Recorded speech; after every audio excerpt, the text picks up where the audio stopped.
할렐루야. 12월 31일 2021년의 마지막 날을 새벽제단으로 마무리하시고 시작하시는, 그래서 그것으로 하나님께 영광 돌리심으로 이 하루의 첫 시간을 기도와 말씀으로 여시는 우리 모든 성도님들을 축복합니다. 먼저 기도하고 본문 말씀 제가 봉독하겠습니다. 하나님 아버지, 감사합니다. 오늘도 주님의 은혜를 생각하며 2021년을 이끌어주신 하나님을 기억할 수밖에 없는 이 마지막 날에 새벽전으로 나왔습니다. 하나님, 이 시간에서 하나님의 말씀을 허락하시고 레마의 말씀을 허락하시고 정말로 하나님께서 우리의 삶에 부어주시는 그 임재와 그 말씀의 뜨거움을 가지고 살아갈 수 있도록 이 시간 깨닫는 은혜를 허락하여 주시옵소서. 한 말씀 허락하여 주시옵소서. 이 모든 말씀 우리 구주 예수님의 이름으로 기도드렸습니다. 아멘. 오늘 말씀은 누가복음 24장 22절부터 35절의 말씀입니다. 제가 봉독합니다. 또한 우리 중에 어떤 여자들이 우리로 놀라게 하였으니 이는 그들이 새벽에 무덤에 갔다가 그의 시체는 보지 못하고 와서 그가 살아났다 하는 천사들의 나타남을 보았다 함이라. 또 우리가 함께 한 자 중에 두어 사람이 무덤에 가 과연 여자들이 말한 바와 같음을 보았으나 예수는 보지 못하였으리라 하거늘 이르시되 미련하고 선지자들이 말한 모든 것을 마음에 더디 믿는 자들이여, 그리스도가 이런 고난을 받고 자기 영광에 들어가야 할 것이 아니냐 하시고 이에 모세와 모든 선지자들로 시작하여 모든 성경에 쓴 바 자기에 관한 것을 자세히 설명하시니라. 그들이 가는 마을에 가까이 가매 예수는 더 가려 하는 것 같이 하시니 그들이 강권하여 이르되 우리와 함께 유하사이다. 때가 저물어 가고 날이 이미 기울었나이다 하니 이에 그들과 함께 유하러 들어가시니라. 그들과 함께 음식을 잡수실 때에 떡을 가지사 축사하시고 떼어 그들에게 주시니 그들의 눈이 밝아져 그인 줄 알아 보더니 예수는 그들에게 보이지 아니하시는지라. 그들이 서로 말하되 길에서 우리에게 말씀하시고 우리에게 성경을 풀어주실 때에 우리 속에 마음이 뜨겁지 아니하더냐 하고 곧 그때로 일어나 예루살렘으로 돌아가 보니 11 제자 및 그들과 함께한 자들이 모여 있어 말하기를 주께서 과연 살아나시고 시몬에게 보이셨다 하는지라. 아멘.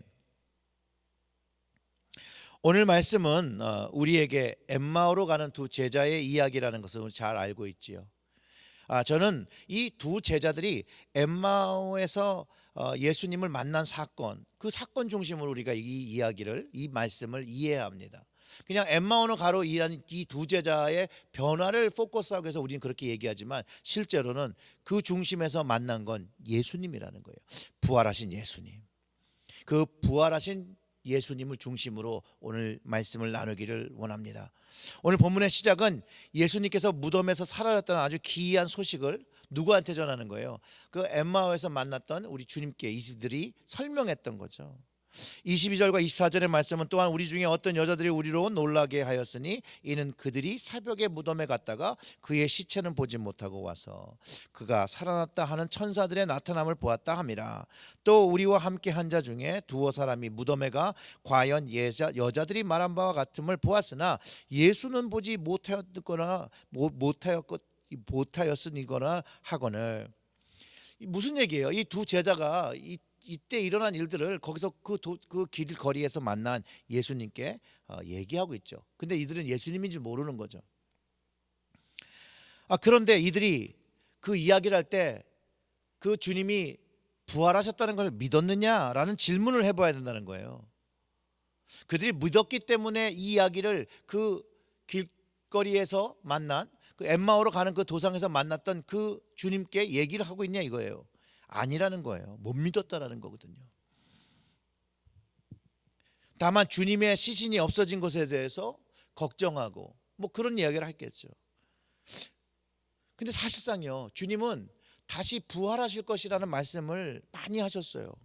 그런데 이 사건을 주님의 부활과 연관시키지 못하는 거예요, 이 제자들이.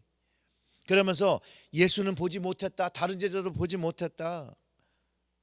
그리고 이 구절에 대해서 성경학자들이 이렇게 설명할 때가 많아요. 그 당시 사람들이 죽은 자의 부활을 상상하지 못했기 때문에 그렇게 얘기할 수 있다라고 주석책에서 그렇게 가르쳐 줄 때가 있어요.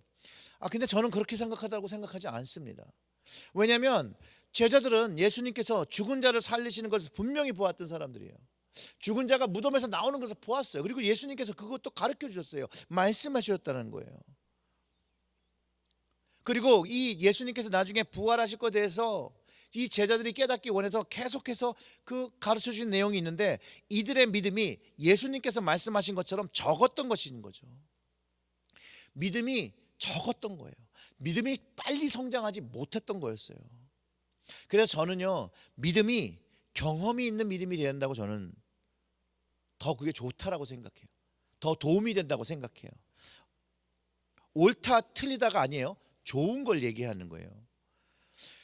물론 왜냐하면 주님은 보지 않고 믿는 믿음이 크다라고 하셨어요. 그런 것들을 기억할 때 주님을 신뢰하면 되고 주님의 말씀을 믿으면 되는데, 사실상 우리들이 또 제자들도 그렇게 주님의 말씀만을 가지고 그 정도까지 신뢰하지 못했다라는 거예요. 그럴 때 주님께서 이 믿음 적은 자들이라고 하셨던 그런 말씀 여러분 기억하십니까? 오늘 이 본문 안에서 주님께서 이들에게 이렇게 말씀하시는 거죠. 이르시되 미련하고 선지자들이 말한 모든 것을 마음에 더디 믿는 자들이요, 믿음이 없는 자들이요, 이렇게 말씀하신 거죠. 그러면서 그리스도가 이런 고난을 받고 자기 영광에 들어가야 할 것이 아니냐 하시고, 이에 모세와 모든 선지자들의 글로 시작하여 모든 성경에 쓴 바 자기에 관한 것들을 자세히 설명하시니라. 주님을 알아보지 못하는 이 두 제자에게 말씀하시기에 이 마음에 더디 믿는 자들이라, 이렇게 말씀하시는 거예요. 주님이 이제 부활하셨는데 그 믿음이 더디 믿어서 그 영의 눈을 뜨지 못하고 그 자기 앞에 있는 그 주님을 알아보지 못하는 것이죠. 그리고 이 고난과 부활에 대해서 이미 말씀을 통해서 모세부터 선지자들을 통해서 말씀하신 건데 깨닫지 못한다라고 주님께서 그래서 설명해 주시는 거예요. 말씀을 풀어주셨다라고 이야기하고 있는 거라는 거예요. 저는 이 두 제자들의 상태가 이런 상태라고 생각해요. 그들의 영이 열리지 않았기 때문에 주님을 알아보지 못하는 상태였다라는 거예요. 그런데 이들이요, 주님께서 축복하신 그 떡을 떼어서 떡을 주시니까 그때 마음에 더디 믿는 자였는데 변화가 일어났다는 거예요, 여러분.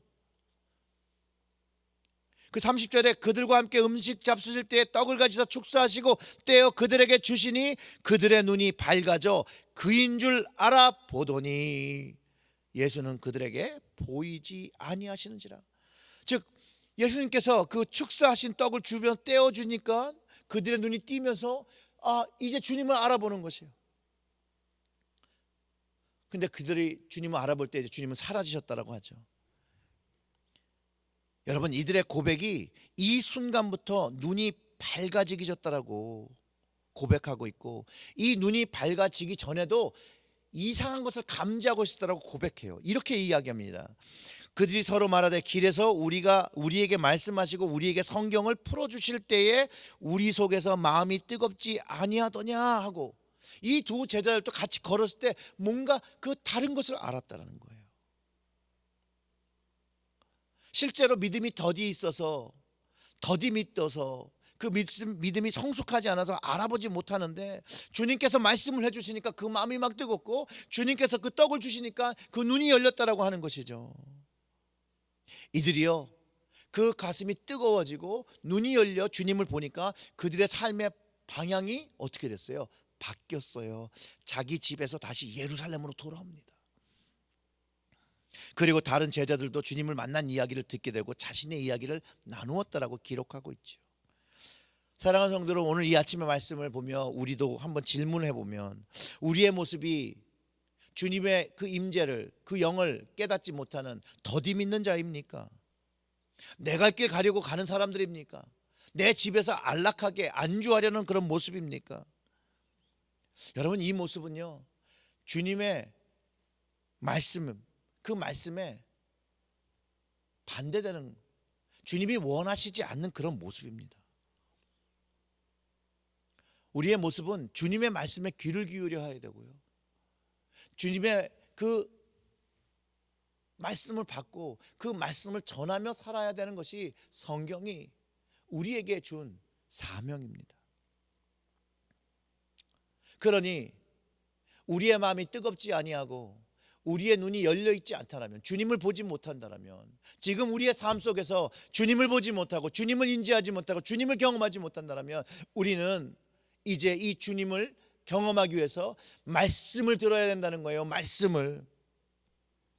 그럴 때 가슴이 뜨거워지는 경험을 할 수 있고요, 주님의 그 임재함을 경험할 수 있고요, 주님께서 우리의 영의 눈을 열어주셔서 부활하신 예수님을 보여줄 뿐만 아니라 주님께서 계획하시고 있는 그 모든 영적인 비밀을 우리에게 보여주신다는 거예요. 그러면서 우리의 가슴이 뜨거워지고 우리의 삶에, 우리의 세상을 향한 그 삶에서 우리의 삶이 방향이 바뀌어 주님이 원하시는, 주님이 가신 그 좁은 길로 나아가게 된다라고 가르쳐 준다는 거예요. 사랑하는 성도 여러분, 오늘 이 말씀을 꼭 가슴에 품고 나는 주님의 말씀을 들으며 가슴이 뜨거워지는 사람인가? 주님이 주시는 그 말씀의 그 떡을 먹으며 내 눈이 열려 주님을 볼 수 있는가 질문하고, 그것이 아니라면 나는 믿음이 더딘 사람이구나, 그렇게 인정하고, 그럼 더 기도의 자리로 가시고 더 말씀의 자리로 가셔서 주님께서 주시는 그 말씀, 레마의 말씀으로 가슴을 뜨겁게 하시고, 주님께서 주시는 그 떡, 그 하늘에 오선 그 만나이신 예수님을 만나고 그 주님 주시는 말씀으로 영의 눈이 열려 하늘의 소망을 가지고 하늘의 사명을 감당하는 여러분들 되시기를 주님의 이름으로 축원합니다. 아멘. 우리 다 같이 기도하겠습니다. 존귀하신 하나님, 감사와 찬양을 드립니다. 주께서 우리에게 말씀하여 주시옵소서. 주님의 말씀을 들을 때 우리의 가슴이 뜨겁게 하여 주시옵소서. 주님께서 주신 그 말씀을 하늘의 만나로 먹을 때에 우리의 눈에, 세상의 눈이 열리고 영의 눈을 가져 주님께서 살아계시고 부활하시고 성령을 통해서 역사하고 계시다는 것을 경험할 수 있도록 오늘 이 하루 주님께 맡길 때 우리를 뜨겁게 하시고 우리의 눈을 열어 주시옵소서. 이 모든 말씀 우리 구주 예수님의 이름으로 기도드렸습니다. 아멘.